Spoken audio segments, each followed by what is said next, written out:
Creative Magic Club.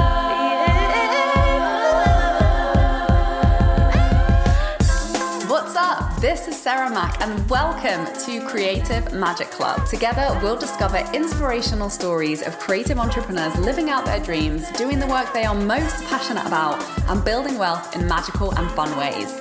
While building a six-figure income as a writer and coach, helping other women to launch their dream businesses, I've connected with so many incredible people and seen it proven again and again that you can thrive financially doing whatever it is you are passionate about. I'm here to share life-changing strategies for mindset, making money, and reaching more people with your work in a business and life filled with creativity, freedom, and fun.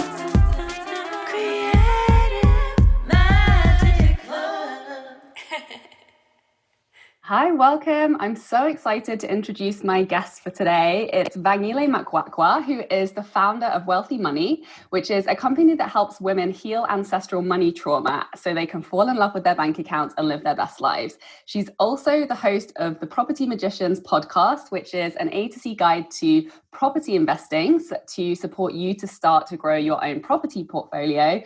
And she's also an author of book Heart, Mind, and Money, Using Emotional Intelligence for Financial Success. She has a finance degree and an MBA and started her personal finance journey by paying off 60 grand in debt. And she's been traveling for 15 years and she's building her company, wealthymoney.com, as she travels and lives in different countries. So welcome, Vangile. Thank you so much for joining us. Thank you, Sarah. Thank you for having me. So I'm really excited for this conversation because money mindset is one of my favorite topics, and particularly the way that you are talking about it, which is doing the emotional healing work, healing those ancestral patterns that we inherit. This was completely life-changing and mind-blowing for me when I started doing this work, and it works. It seems like a very illogical way to heal your money problem. I can testify that it works. So I would love for you to kick us off by just telling us a little bit about your story and what was one of those big moments of transition for you where you stepped into doing this work that you're doing today? Wow. I feel it didn't just happen that I started working on ancestral trauma. I think I started with everyone else. I started off by looking at the positive thinking and mindset work and doing affirmations. Nothing wrong with that, right? But then I noticed that I wasn't getting the shifts that everybody else was talking about. I wasn't waking up and feeling better about money. And actually in the midst of that, I started getting panic attacks around withdrawing money and handling money. So here I was doing my best to positive think, doing everything that everybody had taught me to do. And yet I was having panic attacks. And eventually the panic attacks got so bad, I fell into deep depression. I thought everybody's ignore it, just keep pushing through the fear, keep affirming, keep thinking, keep visualizing, be positive. And I kept doing that. And then I got extremely depressed. And then I was like, what is going on? And then I went through this whole thing that I think most people can understand, which is there's something wrong with me. My issue is so deep, nothing can heal it. I'm that small percentage in the human population where the work doesn't work for me in any way. And during my depression, I then discovered a friend of mine came and told me about Vipassana and said, maybe if you go and you start meditating and you don't make it so much about the money and the obsession to get out of debt, but you actually go on a healing journey, really commit to healing. And at the time I was wow, yeah, because I don't want to live anymore. So I felt okay, money is the least of my issues on this journey. It's let me get to the point where I actually want to get out of bed and I want to live and I feel calm doing everyday things, going to an ATM. So I went to Vipassana, didn't expect much, honestly, and walked out of there 10 days later with just insane clarity I've never gotten, I mean, this is not the norm, right? But my story is that I got out of there and was never depressed. Like, I don't struggle with depression. I never went through a period ever, like for the last 10 years now, where I even have a thought like, I want to end my life. Those thoughts are just no longer part of my psyche, whereas they would be part of my everyday, like maybe I would say in a day, like maybe 10 times a day, I'm thinking about how I don't want to live. I need this to end. I want to end my life. Now, like literally, years go by without me ever thinking even a thought like that, which was, for me, that was the beginning of like, this is miraculous stuff. Something just happened. And I saw, though, when I was in Vipassana, that there was a link between my emotions, my mindset, and my body, that my body was caring so much. And so I started going on this journey to say, what just happened? And how do I then use this that just happened to money? And then a friend of mine said to me, have you ever considered that the depression that you had was not just your depression, but also ancestral depression, that you're carrying so much ancestral trauma, and within the family, someone in each generation is trying to process it, and it gets overwhelming. Right. And it will eventually become depression. And I was like, okay. And that's how this whole journey really went deeper onto ancestral trauma and linking that to money, because I started doing the work. I went on a journey. I should also preface this by saying that I do come from a family of Sangomas in South Africa, which is, I guess, what you guys would call shamans in the West. So it wasn't like, oh, I was starting from scratch, right? I just decided to go back to what I knew at home. And then I started researching Eastern philosophies, started doing more yoga, started working more in depth around meditation, and then started creating, with all my experiences, a new body of work around ancestral trauma, just around money. So that's how I came to do this work. And years later, it's been helping tons of people, and I'm very, very grateful. What an incredible story. Thank you so much for sharing. And it's funny, there's a lot of parallels in my own story. I ended up going to Vipassana, and it was actually, my journey to wanting to have more money, or like wanting to struggle less with money, that really led me onto this journey of the emotional healing work. And beautiful journey, because it's fucking hard work. Like, let's be honest, like a lot of it isn't fun at all. And the same thing happened to me. Like, once I started to release, like I got a lot of flooded with feelings of really challenging feelings of depression and anxiety. And it's just been, learning emotional release techniques and like sitting through it, release that pain from my body. But the amazing thing is like, every time you do that, every time you give yourself that time and you invest in that work, it's almost like, I see it as like, you clear out whatever's clogging the drain, and then like stuff, like good stuff always comes through on the other side. Like the money just comes in, you expand to another level of ease and joy and fulfillment. And it's like, like just like dumping another rock out of your backpack. So I just think this is such, an incredible... I didn't know that about you and Vipassana. Yeah, I actually did it when I was in India. When I was traveling, I had my big, it was like an eat, pray, love thing. I picked up Eat, Pray, Love when I was in Bali, and I was like, wait, this is happening to me. What's going on? Like, I'd already... No way. Yeah, I didn't even want to go there. Did the whole romance thing happen to you? No, not quite in the same way. That was actually the year I didn't see my partner for almost 11 months, because we were just on opposite sides of the world. But I ended up in India just because I was like broke, burnt out, really ill. Like the job I went to Bali for fell apart, and I was like, I just need to buy some time to get better. So I was just learning like yoga, meditation. I did Vipassana. A lot of release like came from that. So it's kind of funny how like yoga, meditation, emotional healing work, like, that's the work if you want more money. That is the work. That really is the work, ironically, right? So just out of interest, because I'm always fascinated to hear people's journeys around this, affirmations and like constantly like going, oh no, I can't think negatively. I can't feel this way. I must feel grateful. Did that trigger the feelings of, oh no, something's not happening. Something's not working for me? Yeah, totally. And you know what? The way that I see it is when you do the mindset work, when you set the affirmations and you decide and you're like, this is what I'm stepping into. This is the amount of money. This is how I want to feel. These are the results. This is the life that I want to create.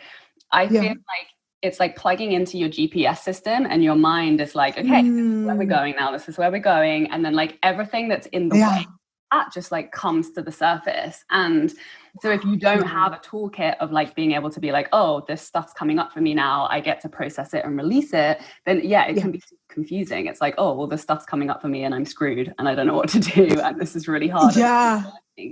But so it took me a while to just learn that process of when stuff is coming up, just move through it. Like, don't get attached to it. Don't make a story around it. You know, ask for help, get the support to be able to, you know, build the tools to be able to process that. Because once you go through that pattern and you kind of teach that process to yourself, you see that even though it feels like you're having a massive breakdown and like everything is failing, it's actually you're just moving through it. And like, if you allow yourself to move through it, you can move through it pretty quickly, and then things get way better on the other side. This is so true.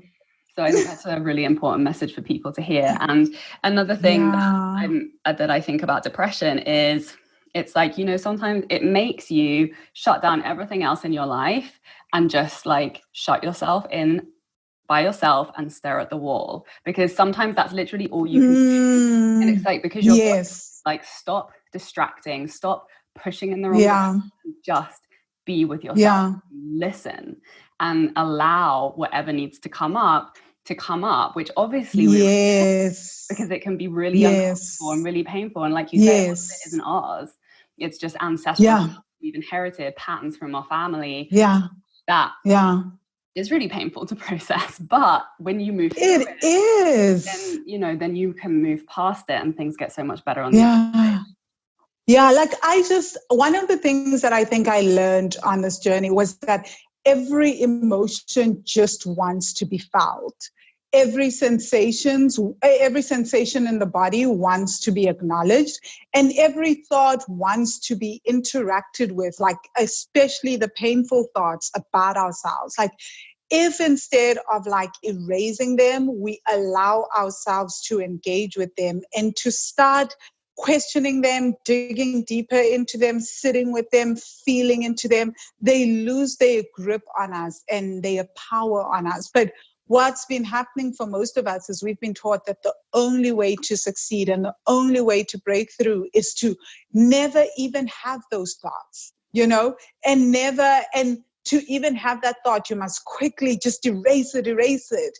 And I'm just thinking, one of my key thoughts that would keep me like from really moving forward, and especially around money, was I am not good enough, right? And I would always try to override that thought with, I am enough, I am good enough, until I started exploring the thought of, let me sit with this. How does this feel in my body? Let me go deeper into it. Like, is this my thought only? Is it just from this lifetime? Or am I also thinking thoughts that have been passed on to me from generation to generation? Where could this have originated from? And then allowing myself to do the ancestral healing around that thought, which on the surface is just a really uncomfortable thought. But when we dig deeper, it has so many layers to it, you know. And I found that actually the most persistent thoughts are the ones that we may want to explore, because they are layered and they are so persistent, because they don't just come from us. They've been passed down from generation to generation. And now in our nervous system and as part of our DNA, they feel like a deep and core truth. And they're not, obviously.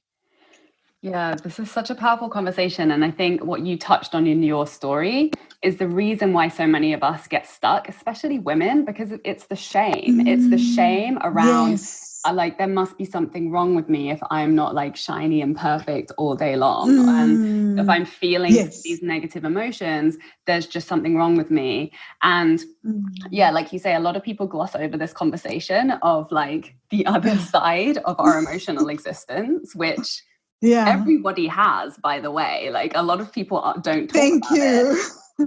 So it is really disempowering to not talk about it and be like, I'm perfect and happy and shiny all the time. And like, just don't have your back up.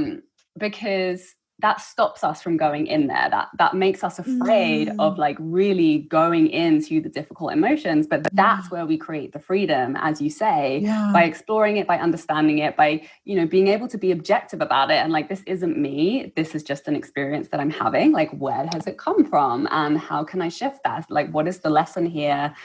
You know, that I can benefit from to adjust the way that I react with myself, take care of myself, you know, think about myself and, you know, adjust my behavior accordingly.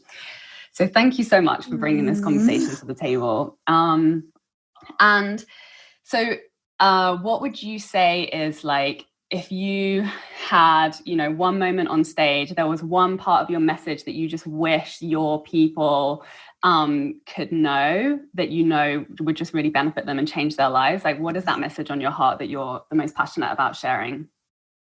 My favorite thing, my favorite quote is, it's never about the money, right?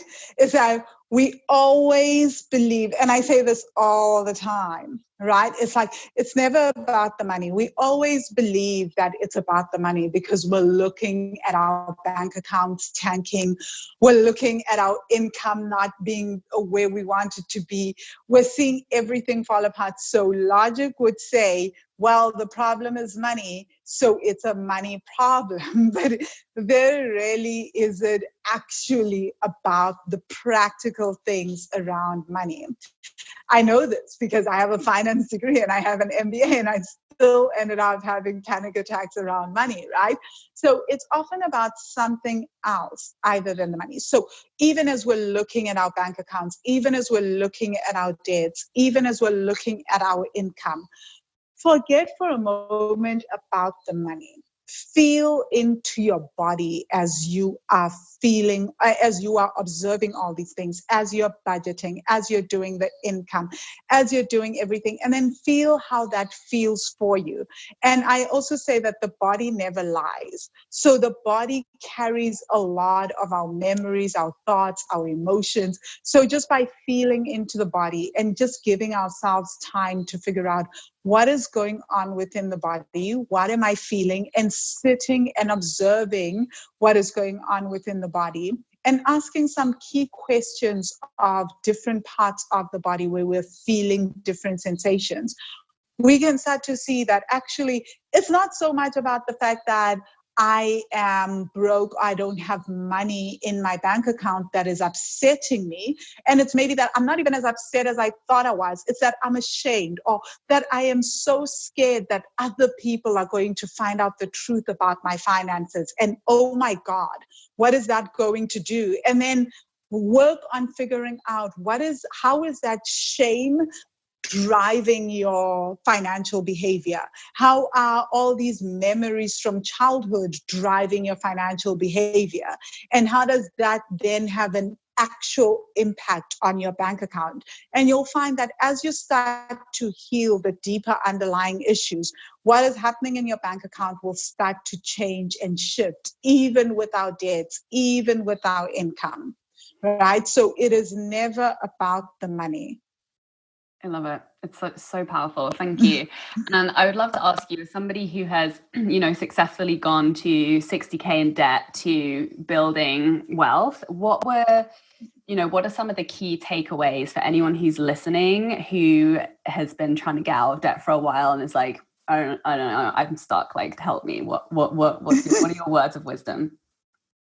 Okay, so my words of wisdom, you need to not run away from your bank account. So when I was in debt, so in my book, Heart, Mind, and Money, which was published years ago, I talk about how like one of the first things I did was I would look at my bank account every single day, and I would then sit with what was coming up in my body and sit with my breath and observe it, go into my body, and then notice the emotions I was feeling, and then try to notice the immediate thoughts that I was having right after looking at my bank account, right?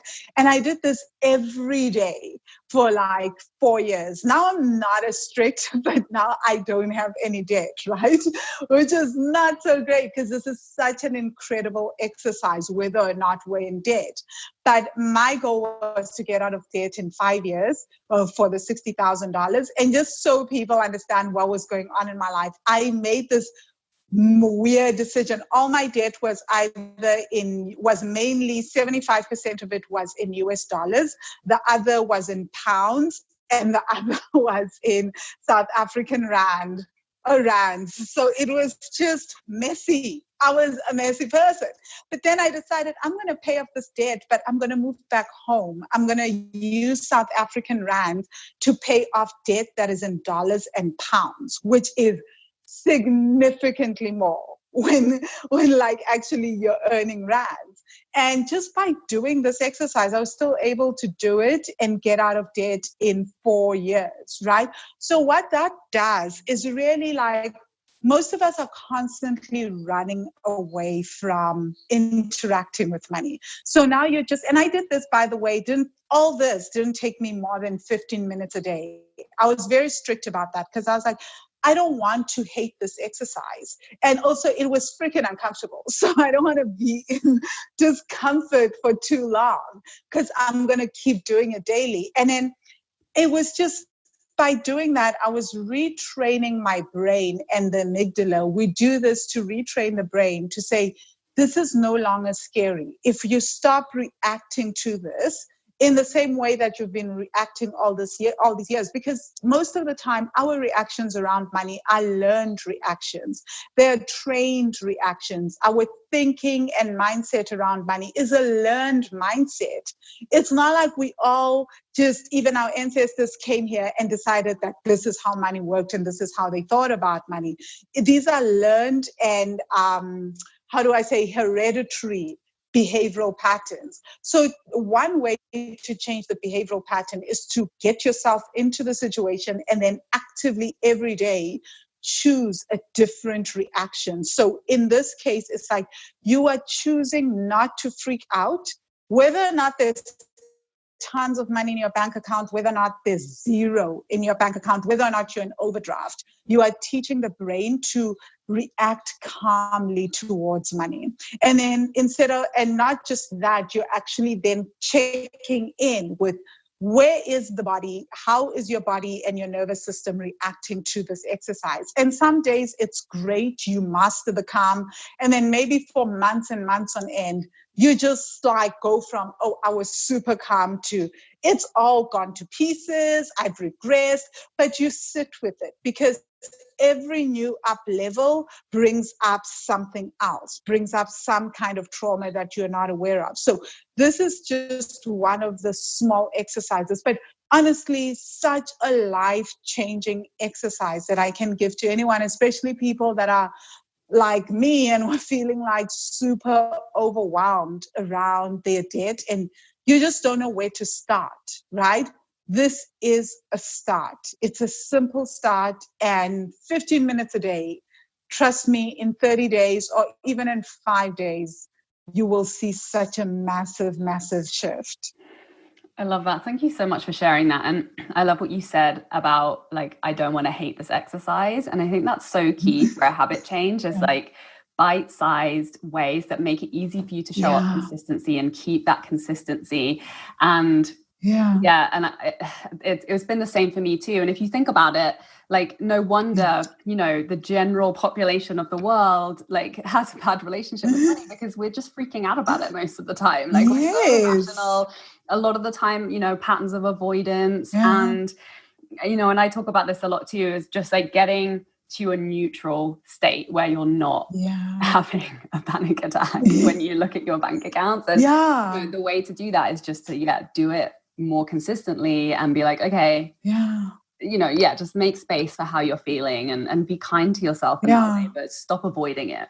It's so because simple message. What we've been taught is that when you have lots of money, you're happy.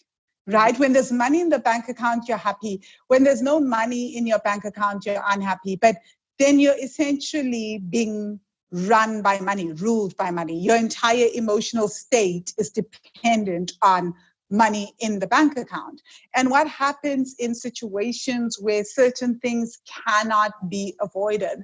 There's so many. I can't say that I will always have a great relationship with money. I will always have money in my bank account, right? Because like life happens, right?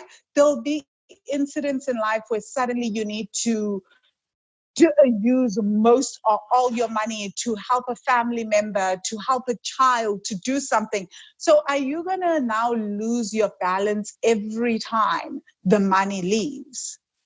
It's just, it doesn't make sense. And that's true empowerment. Like, yes, having money is empowering. Yes, it's important. Yes, when women have more money, the world is a better place.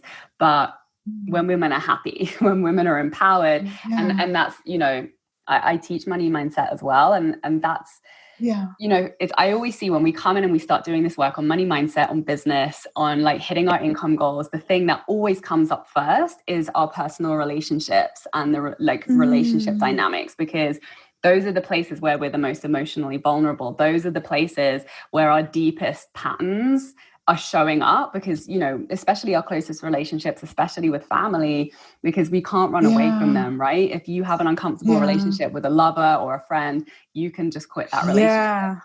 But you can't run away from family, even if you're physically detached from them or away from them. Like we're attached to our family and on so many levels. And so those are like the teaching grounds for, coming up against our biggest challenges, our deepest wounds. That's the work that people don't want to do, but that's the work. And let's not forget how interconnected money and family are, right? It's like so much goes on around money and family dynamics. And most of our money stories and deep fears around money don't just come from us. They are from our families. And in the same way that we carry ancestral trauma around money, all our other family members are carrying that ancestral trauma. They are part of the same DNA. So this is so key to understand, so, and obviously because they mirror so much of who we are around money, their money behaviors are bound to trigger us. It's basically unavoidable. Yeah. And there are studies now proving how emotional patterns are carried through the DNA, just like hair color, eye color, skin color, all of those types of things. And what just came to mind as a story in my own life to kind of where I came to that understanding of how deep this runs, because I used to have nightmares of like not having enough food and having this like real fear throughout my body that like there wasn't going to be enough food, there wasn't going to be enough, like literally just scarcity, the embodiment of scarcity, right?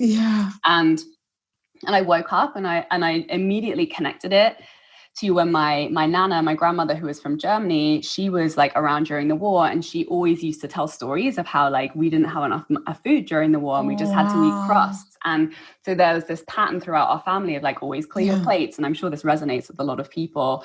And this kind of like hoarder energy of like, if I don't save this that I have now, then like I'm going to run out in the future because there's not to buy. And so, I'm sure this is very common for so many of us who have had grandparents who have been times of like very real scarcity that we just is not in our reality, and we don't need these emotional patterns because we have the internet where you can make money in a day without don't spend any money up front. And we really we are shifting into a time of unlimited abundance, where when we zoom out and we let go of those patterns and those limited perspectives and behavior patterns, then. And that was really what happened for me. I doubled my income the last 3 years in a row because I started shifting my stories and releasing all of these patterns. And I was like, actually it is pretty easy for us to make money nowadays, and I am actually capable of that option is available to me.